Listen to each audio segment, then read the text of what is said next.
Hey everyone, my name's Jess and I'm from New Zealand. Everyone worldwide is undoubtedly experiencing a lot of stress right now. So if it's morning where you are, I hope that this video is a good start to your day. If it's nighttime where you are, I hope that this video makes you feel more relaxed and calm for a good night's sleep. A little bit about me. I am at university. I'm doing a double major in psychology and rehabilitation. So mental health and promoting good mental health is something that is very important to me. I came across this book and it's called The Anxiety First Aid Kit: Quick Tools for Extreme Uncertain Times. And I thought it was absolutely perfect for what all of us are experiencing at this time. It's an absolutely fantastic book. I'll leave a link in the description if you're interested in looking at it and maybe buying it. I'm going to read you a small excerpt from the start of the book. Just a note that I'm going to be skipping through some bits if I don't feel they're as helpful because they make more sense in context to the rest of the book. So I'm just going to be picking and choosing bits to read to you. Sit somewhere comfortable, get nice and cozy, take some deep breaths, make a cup of tea or hot chocolate, whatever you like. Get a pillow or a soft toy, get a nice scented candle, do whatever you want to do to make yourself feel very relaxed, and then listen to this reading. Introduction. These are extreme and uncertain times. From natural disasters to downsizing and automation to global pandemics that previously seemed unimaginable, not to mention political division about all of the above, we have more than enough to worry about. These times are truly distressing, but finding a moment to take care of your mental health doesn't have to be. With that, let's take a deep breath and get started. Part 1. Finding calm right away. Don't be alarmed.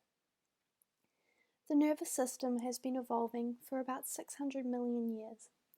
During all this time, creatures, worms, crabs, lizards, rats, monkeys, hominids, humans, that were real mellow, watching the sunlight on the leaves, getting all zen, absorbed in inner peace, chomp. They got eaten because they didn't notice the shadow overhead or crackle of twigs nearby. The ones that survived to pass on their genes were fearful and vigilant, and we are their great-great-grandchildren, bred to be afraid. Even though we've come a long way from the Serengeti, we're still quick to feel unsettled in any situation that seems the least bit threatening. Even if the situations you're in are reasonably good, there are other innate sources of alarm rooted in our biology. Basically, to survive, animals, including us, must continually try to separate themselves from the world, stabilize many dynamic systems in the body, mind, relationships, and environment, get rewards, and avoid harms. But here's the problem. Each of these strategies flies in the face of some basic facts about existence. Everything is connected to everything else, so it's impossible to fundamentally separate self and world. As you've likely noticed, everything changes, so it's impossible to keep things stable in the body, mind, relationships, or environment. Rewards are fleeting, costly, or unobtainable, and some harms are inevitable, so it's impossible to hold onto pleasure forever and totally escape pain. Alarms sound whenever we run into trouble practicing one of these strategies, which is many times a day, especially in times of chaos in the world. because of the contradictions between the nature of existence and what we must do to survive.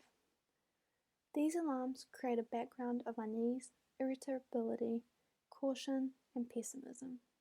The ones you're consciously aware of are emotionally and often physically uncomfortable, such as anxiety, anger, or pain. Don't underestimate the amount of background alarm in your body and mind right now. It's hardwired and relentless, inherent in the collision between the needs of life and the realities of existence. While this alarmism has been a great strategy for keeping creatures alive to pass on their genes, it's not good for your health, well-being, relationships, or ambitions. Threat signals are usually way out of proportion to what is actually happening. They make you pull in your wings and play safe and small. So now that we know all of this, what should we do? Number 1, take a stand for yourself. You might even say, I'm tired of being needlessly afraid. Consider the price you've paid over the past few months, the running for cover, the muzzling of self-expression, the abandonment of important longings or aspirations. Try to be more aware of the subtle sense of alarm when it arises, such as a tightening in your chest, a sinking feeling in your stomach, a sense of being off balance, or an increase in scanning or guardedness. Then, recognize that many alarm signals are actually not signals at all. They're just unpleasant noise. They're meaningless, like a car alarm that won't stop blapping. Obviously, deal with real alarms, but when it comes to the ones that are exaggerated or entirely bogus, don't react to these alarms with alarm. Accept that bad things sometimes happen. There are always going to be uncertainties. People lose jobs, nice people get sick. We just have to live with the fact that we can't dodge all the bullets. When you come to terms with this, you stop trying to control, out of alarm, the things you can't. Keep helping your body feel less alarmed. If it helps, you might imagine an inner iguana lodged in the most ancient and fearful structures of your brainstem, gently stroking its belly, soothing and settling, so it relaxes like a lizard on a warm rock. You could do the same with an inner rat, monkey, or caveman, continually softening and opening the body, breathing fully and letting go, sensing the strength and resolve you have inside. Alarms may clang, but your awareness and intentions are much larger, like the sky dwarfing the clouds. In effect, alarms and fears are held in a space of fearlessness. You see this zigzaggy, up and down road clearly, and you're at peace with it. Try to return to this open-heartedness, fearlessness, again and again throughout your day. 2. Notice you're alright right now. I really like this part of the book. To keep our ancestors alive, the brain evolved an ongoing internal trickle of unease. This little whisper of worry keeps you scanning your inner and outer worlds for signs of trouble. This background of unsettledness and watchfulness is so automatic that you can forget that it's there. So see if you can tune in to a tension, guarding, or bracing in your body, or a vigilance about your environment or other people, or a block against completely relaxing, letting your guard down, letting go. Try to sit at home for 5 minutes straight while feeling unfended, soft in your body, utterly comfortable in the moment as it is, at peace. This is impossible for most people. The brain's default setting of apprehensiveness is a great way to keep a monkey looking over its shoulder for something to pounce. But it's a crummy way to live. It wears down well-being, feeds anxiety and depression, and makes people turn away from the things that matter to them. And it's based on a lie. In effect, That uneasiness in the background is continually whispering in your mental ear. You're not safe, you're surrounded by threats, you can never afford to lower your guard. But take a close look at this moment, right now. Probably you are basically alright. No one is attacking you. You are not sick. No bombs are falling. There is no crisis where you sit. Things may be far from perfect, but you are okay. Note that right now means this moment. When we go into the future, we worry and plan. When we go into the past, we resent and regret. Threads of fear are woven into the mental tapestries of past and future. Look again at the thin slice of time that is the present. In this moment, are you basically okay? Is breathing okay? Is the heart beating? Is the mind working? The answers are almost certainly yes. In daily life, it's possible to access this fundamental sense of all rightness, even while getting things done. You're not ignoring real threats or issues, or pretending that everything is perfect. It's not. But in the middle of everything, you can usually see that you're actually all right now. So what to do? Several times a day, notice that you're basically all right. You may want more certainty or love, or simply ketchup for your French fries. Or you may want less pain, heartache, or national unemployment. All very reasonable. But meanwhile, underneath all the toing and froing, you are okay. Underneath your desires and activities is an aliveness and an awareness that is doing fine this second. There you are fixing dinner. Notice that I'm all right now. And perhaps say that softly in your mind. Or you're driving. I'm all right now. Or you're talking with someone on a video call. I'm all right now. Or doing emails or putting a child to bed. I'm all right now. Notice that while feeling all right now, you can still get things done and deal with problems. The fear that bad things will happen if you let yourself feel okay is unfounded. Let this sink in. You do not need to fear feeling all right. Sometimes you're really not all right. Maybe something terrible has happened, or your body is very disturbed, or your mind is very upset. Do what you can at these times to ride out the storm, but as soon as possible, notice that the core of your being is okay. Like the quiet place 50 feet underwater, beneath a hurricane howling above the sea. Noticing that you're actually all right now, is not laying a positive attitude over your life like a pretty veil.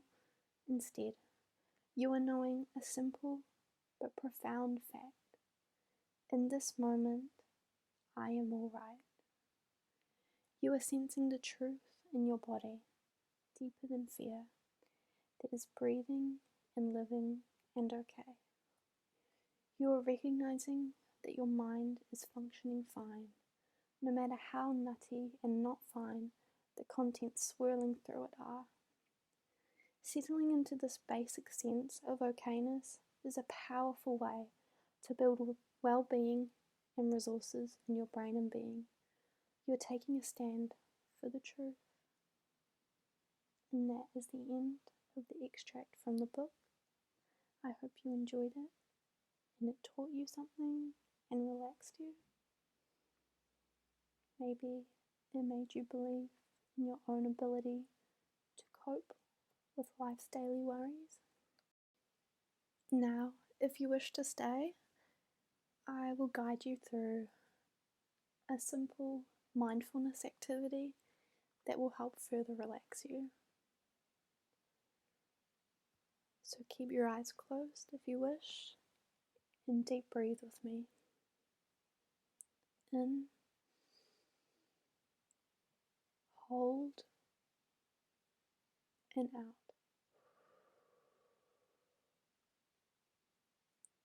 In,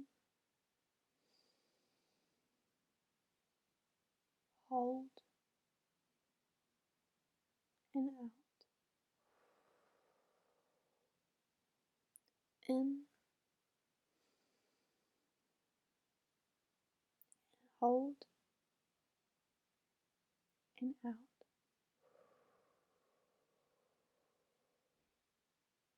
In, hold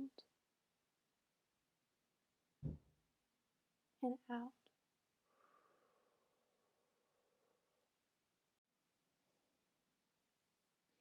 Continue to deep breathe, but focus your attention on your own body. Notice if there's any spots of tension. You might be clenching your jaw, tightening your shoulders. Notice where you're holding that tension and relax it. Keep deep breathing and allow yourself to relax those parts of your body. Scan your whole body from your head to your toes. Notice how every part of you feels. Your head, your neck, your shoulders, your chest, your arms, your hands, your fingers, your butt sitting down on the seat. Notice how it presses into the seat with gravity. Your legs, your feet, your toes. Scan through your body and notice any points of tension and release. Relax, unstiffen, and remember to deep breathe. In and out. I hope this has been helpful for you to relax. This is my first time doing this kind of video, so let me know if you have any requests for things to be read or requests for things for me to include in the video. Let me know if you found the video helpful. Thank you so much for listening, and have a lovely day or a lovely night wherever you are.